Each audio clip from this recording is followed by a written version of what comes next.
That is a great question, and here are my thoughts. Conservative politicians, mostly Danielle Smith and Pierre Poilievre, are screaming about federal oil and gas emissions caps. According to them, Ottawa is hell-bent on sabotaging Alberta's energy sector, halting development and scaring away investment with its big bad climate policies. The term undevelopment has been thrown around to paint a picture of an industry under siege.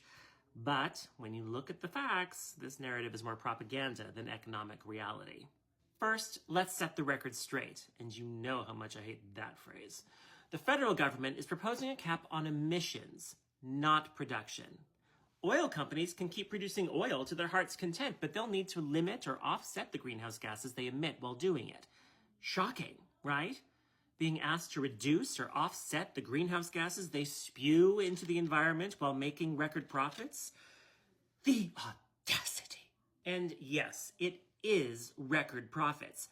Alberta's oil production hit an all-time high in 2023, almost 5 million barrels a day. Does that sound like an industry that's been beaten into failure to you? Companies like Suncor and Cenovus are swimming in profits, thanks to strong global demand and sky-high prices. If this is what undevelopment looks like, sign me up. So what's driving this doom and gloom narrative? Feelings. You know, those pesky little emotions the right loves to make fun of the left for having and allowing to influence policy?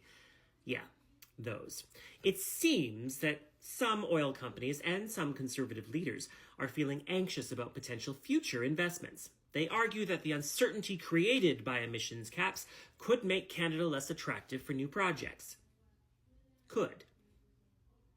Possibly. Maybe. Might. The truth? They have no fucking idea. And here's why I say that. Because despite all the fear-mongering, there's no evidence, none at all, that emissions caps have scared off investment. Alberta's oil patch is booming, and major players aren't heading for the exits. They're doubling down. Suncor, Cenovus, Canadian Natural Resources, these companies are still raking it in and expanding, not retreating. Their real concern isn't that the money might leave. It's that the money might have to work a little harder to justify its carbon footprint, and that makes them deeply uncomfortable. Because for decades, the industry operated with few limits and little accountability. Emission caps change the equation. They don't kill the business model, they just force the business model to evolve. Which brings us to the heart of the matter. Contrary to what conservatives would like you to believe, emissions are not a part of oil production. They're a byproduct of how we currently extract, refine, and transport oil. Not a law of physics, not an economic certainty, just an outdated method. With better technology and smarter practices, those emissions can be drastically reduced without touching production levels at all. And guess what? Many companies are already moving in that direction. They're investing in carbon capture, in efficiency, in cleaner operations, not because they've suddenly turned into tree huggers, but because they see where the market is headed and they don't want to be left behind.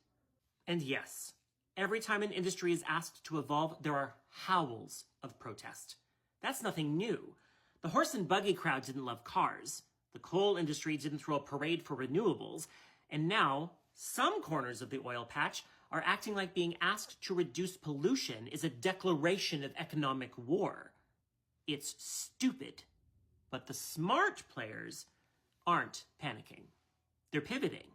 Because in the long run, the countries and companies that figure out how to lead on both energy and climate are the ones that will thrive. Not the ones clinging to nostalgia and pretending that any form of regulation is a death sentence. Look at Norway. Their oil industry isn't crumbling under climate policies. It's thriving, and in large part because of them. With strict emissions rules and heavy investment in clean tech, they've built one of the most profitable and environmentally responsible energy sectors in the world. Why? Because the government set the bar and the industry rose to meet it. Without that enforcement, companies have no real reason to adjust. They'll just keep doing what's cheapest, not what's smartest. And here's the best part, which is also the part conservatives love to leave out of the conversation. Investing in cleaner, greener ways of extracting oil doesn't kill jobs. It creates them. New technology, carbon capture, emissions reduction infrastructure. These aren't fantasy concepts. They're growing sectors. They mean new projects, new skills, and new opportunities for workers.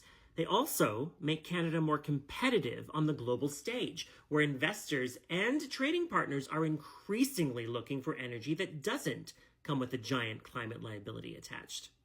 So maybe instead of crying undevelopment every time someone says cleaner air, you could try a new strategy, building an energy sector that's actually built to last.